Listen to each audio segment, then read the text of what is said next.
So what's your name and what organisation are you from? My name is Odaa Tarbbii. I'm representing the Oromo Liberation Army here today at this signing ceremony for the United Front of Federalist and Confederalist Forces. And what are you trying to achieve? What we're trying to achieve is that we're trying to bring together all the forces that have risen in rebellion against Abiy due to Abiy's dictatorial practices. And we're trying to build a united front of possibly something that can go towards a transition, kind of a beginning to inclusive transition. Definitely there are going to be other groups that are going to have to be part of the transition to make it successful. This is just the first step to make sure that's a success. And if Abiy does not want a peaceful transition, are you prepared to work together to try and take the capital? Yes, yes. Our hope is, due to the capital city is a very high population density, it's a very urbanized area. We would prefer for there to be some sort of deal that would include an orderly transition in which there would not have to be violence in the capital city. So we would get to the capital city, but when it comes to actually fighting the capital city, we're hoping that there's some sort of negotiation or arrangement that can avoid bloodshed. And what do you make of his actions so far? On Abiy's side? Well, Abiy does not seem to be interested in peace. This is something we've seen for the last 3 years. That is one of the reasons when we look at the international community's policy of appeasement in regards to Abiy and even the current negotiations in regards to Felton. We do not have much hope in them because they continue to seem to think that they can appease this man and suddenly he'll turn into peace. We believe that Abiy regime for peace to exist in the country, we would most likely need to remove it. And his current actions, they have not shown any sign that he would want to negotiate, that he would want a peaceful resolution. He's been very adamant. He's been mobilizing civilians in hundreds of thousands, telling them to pick up whatever weapon they can have. So there is no talk of peace on his side. We have a way, we have presented our conditions for what a peaceful resolution would look like from our end. We've seen nothing like that on his side. So we do seem to think that he will continue this war, which is why we've decided to take more decisive measures last few weeks. And you therefore presumably want the US government to change their strategy too? Absolutely. They have to realize the biggest obstacle to what they want. They want to see a peaceful, stable country. The biggest obstacle to that is Abiy himself. So appeasing him, trying to keep him in power, has not worked, and they need to change strategy in regards to that. Do you mind if I take your comment?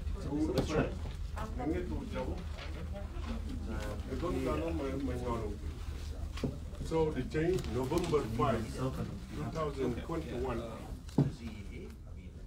an historical event. Mad Freedom Month. So, man be genangat be chudo, man we Washington DC. Kude dano muko ne chungu ka kuma ne join ne kere kije. Abi man kere be per ne chen tune centralized. Ne chen na kuma ne chen tune caricat so. Wakin man tune tek ko bangji ben kuno. Ne tune op the car, but carry going to one more sign. I sign for freedom. Thank you. Yeah, but I can come around and use you. Fantastic. Really appreciate your time. Thank you so much. Really appreciate it as well. Excuse me, sir. Sky News.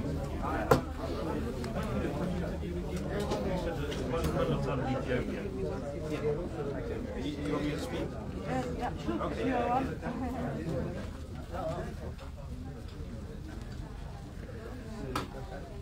What media? Thank you very much.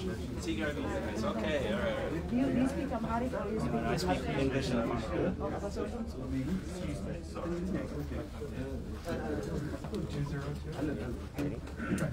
Tell me your name and who people are representing. My name is Odaa Tarbbii. I'm representing the Oromo Liberation Army here at this conference. The signing ceremony for the United Front of Federalist and Confederalist Forces. Can you explain what the aim of today's agreement with those 9 countries? Well, this is a long time coming. There are some ties that were formed by the various fronts, groups that rose in rebellion against Abiy's dictatorship in the last year. So today we have come together to really cement those ties. There are some points that we all agreed with, and it's an agreement in how we're going to continue the struggle and the best way to coordinate to be more effective against this government. Any message to the people of Oromo or the people of Ethiopia regardless the war going on in Ethiopia face? Well, first of all, there is mass conscription happening in the country right now. So my message to the people are, as best you can, do not participate in this war, at least not on the side of Abiy. If you need to escape, it is always better to join those who are fighting for freedom against a dictatorship, instead of going and then dying a needless death in defense of a tyrant, in defense of a dictator. So my message is, do not fight in this war on the side of Abiy. If you want to escape conscription, join the various fronts that form this organization that we've established today. And freedom is coming. It's not that far off. So just wait on it. Thank you. No problem. Thank you. Odaa Tarbbii. Huh? Kush Media Network. Okay, Afaan Oromoodhaan goona. Okay. Maqaan kee nutti himi. Har'a moo maaliif maal ta'aa jira har'a? Okay, maqaan koo Odaa Tarbiidha. Har'a walta'iinsa uumame kana mallatteessine warra hirmaattota hundatti asitti argame. Walta'iinsi kuni kaayyoonsaa biyya kanaaf jijjiirama fiduu, jijjiirama jechuun mootummaa abbaa irree kana, mootummaa dikteetara kana buqqisuu, dimookiraasii fi walabummaaf carraa kennu. Walabummaa jedhu self determination jedhamu. Akka uummanni egereesaa filachuu danda'utti sirna akkasii ijaaru. Warra nuun asitti wajjinii walta'iinsa kana uumne warra ideology akkasii qabaatanidha. Akkuma keenya waan akkasitti yaadan kanatti walitti dhufedha. Okay. Oromoodhaaf yaada erga maal qabda? Amma waraana isa biyya keessa isa jiru akkam how do you describe it? Akkam describe goota? Akkam immoo Oromoon immoo akkam ilaaluun irra jira? Oromoof immoo erga maal qabda? Sirra dabalatee qabxileen isaarra walii galtan osoo irratti hin tutteeti. Qabxileen achirratti pointi tokko coordinationii gara waraanaatti akka walii galu, akka bakka humni argamu, bakka akkaataa strategiin akka unified ta'ee yaada tokko hin deemnu isatti ijaaramee lammaffaa akkan sila jedhe mirga sabaaf sablammii inni jedhamu akka kabajamu hundi keenya irratti walii galleerra. Itti dabalee constitution amma jiru akka hin tuqamne amma bii waggaa sadan kana keessatti waa baay'ee keessa waan orkaa ta'ee hojjetaa ture. Achirraa dabalee waan adda adda keessa babbaasuu yaale nuun amma kan itti yaadne kan jalqabuma mootummaa kana ijaaree xinnuma tokko carraa nuuf kenne constitution kana ijaartee fi innis akka ammaaf akka jirutti hafu. Okay. Oromoof immoo yaada maal qabda? Isa waraana isa amma Tigraay beera Oromiyaa irra Beenishaangul irra isa jiru akkam agarta? Oromoof maal ergaa maal qabda? Okay, so dura sa waa'ee sa Beenishaangul Gumuz waan dubbadhe. Gara sanaa amma dhaga'eera warri liyyuu hayil keessa turanii babba'anii Oromiyaa keessatti achi keessa miindaa dhabanii Oromiyaa dhufanii namarraa hataa jiru, makiinaa fa'aa hataa jiru, uummata ajjeesaa jiru. kuni kan agarsiisaa jiru mootummaan kun kufaatii irratti dhiyaatee jira. Seera kabachiisuu danda'u. Kanaaf uummati keenya hamilee keenya akka cabu barbaannu abdii keessan akka abdataa mataa afa jechuudha. Amalola kana ittiin hirmaatiina yoo gara abiiti. Maaliif abiini abbaa irreedha, dikteetaradha, mootummaa kufaa jirudha. Maaliif fayyuma deemtanii lubbuu keessan dhabdu sirna kanaaf kana dhaamsa. Kayara dabalatee namoonni tokko iftoomina bakka bu'iinsa Oolaa yookaan bakka bu'ummaa argatetti gaaffii akkasaa jirume bakkumaa kun akkamiin dhufee wanti miseensonni dhaabaa beekan jira meemaan kan irraa waan jettu. Miseensa dhaabaa wajjin waboojjuu keetti. Inni amma irra caalaa miseensonni dhaaba kanaa biyyuma keessa jiru.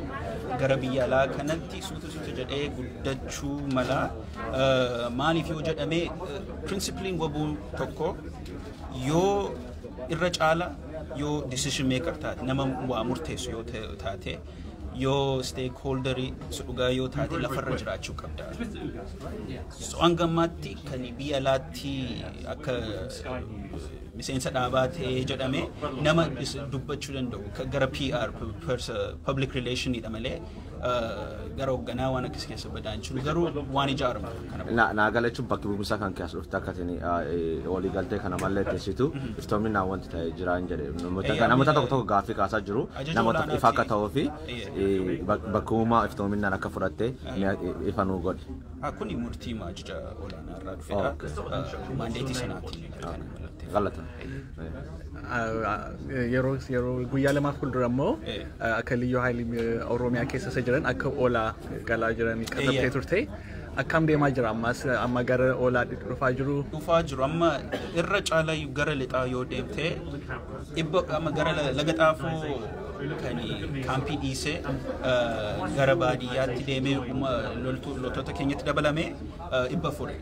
Dhibba torba immoo guyyuma sanatti gara Wallaggaa kanatti dhiisee nutti dabalameera.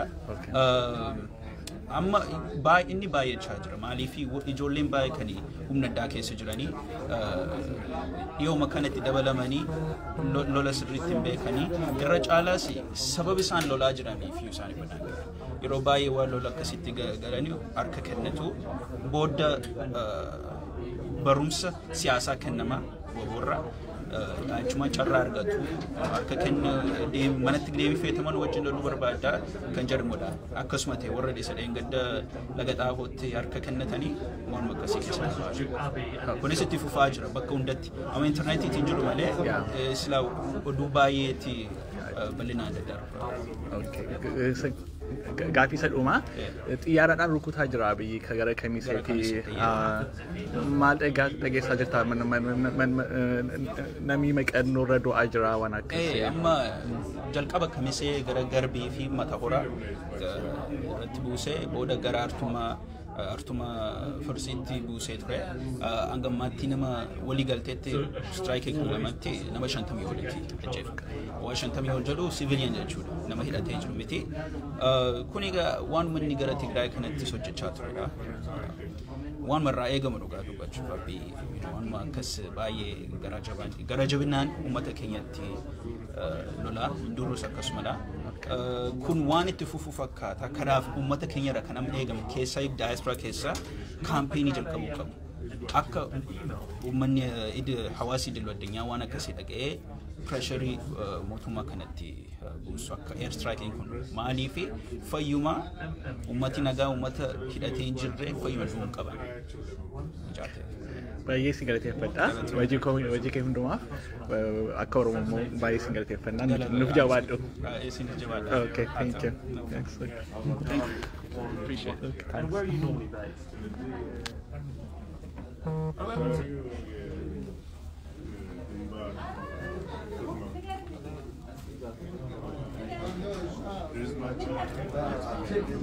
My voice.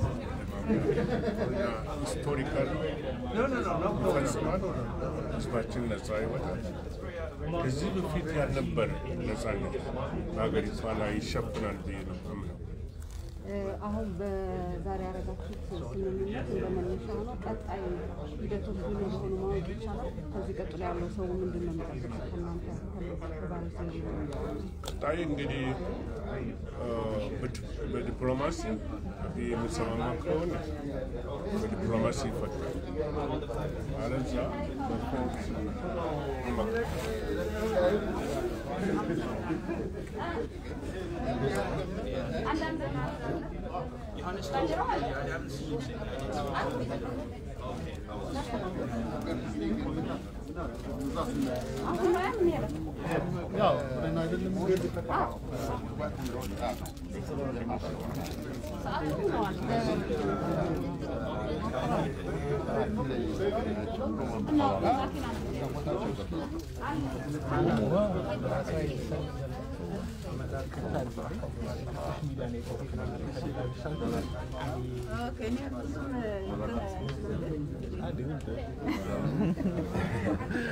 እሺ እግዚአብሔር ይስጥልኝ ስለ ስምሽንና ከየት ህዝብ የትኛውን ህዝብ ወክለሽ እንደሆነ ብትነግሪን መቤት ባላለው ከቅማንት እሺ የቅማንት ህዝብ በጣም ብዙ ባለፈው 3 አመት በተለይ በጣም ብዙ በአማራ ሚሊሻና እንደዚህ በጣም የተሰቃየ ህዝብ ነው እንዴት ነው ህዝቡ አሁን ያለበት ሁኔታና ዛሬ ደግሞ ለምን እንደዚህ የተገኘሽ ህዝቡ በስጋት ነው የሚኖረው ጊዜም የተለያየ ችግሮች ይመጣሉ በተለያዩ ጊዜዎች በቃ መንደሩ እየተደበደበ ሰውም ንጹህ ሰው እየተገደለ ንብረቱ እየተዘረፈ አሁን ደግሞ በግዴታ ውትድርና ሄዱ እና የተለያየ ነገር እየመጣ በስጋት ነው የሚኖሩት ትምህርት ቤትም በደንብ አይሄዱም ስራ ያሉት ስራ መስራት የማይችሉ በደንብ የዛ አይነት በተለይ ወደ መተማ ጭልጋ አይከል እዛ አካባቢዎች በጣም ብዙ ችግር አለ የተሰደዱም አለ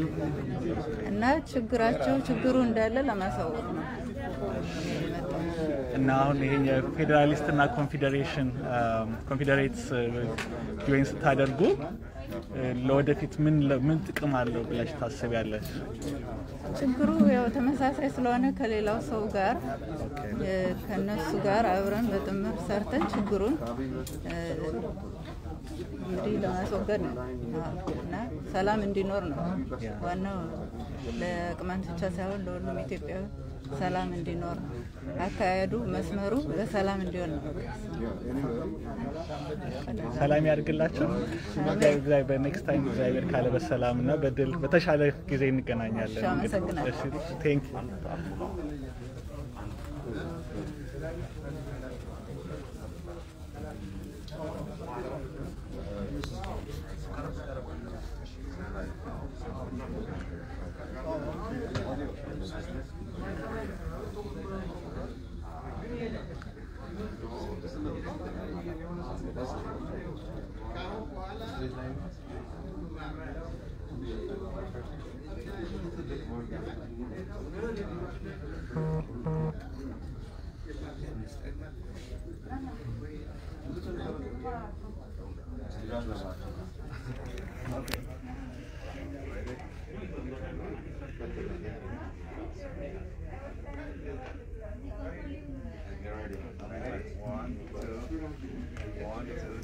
Thank you for coming and reporting on this. This is really historic for us. Thank you.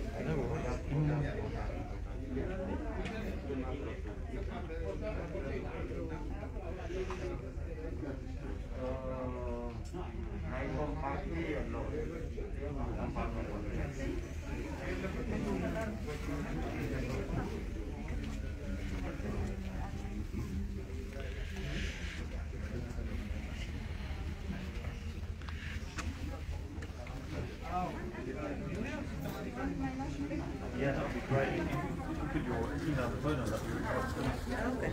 Maaza.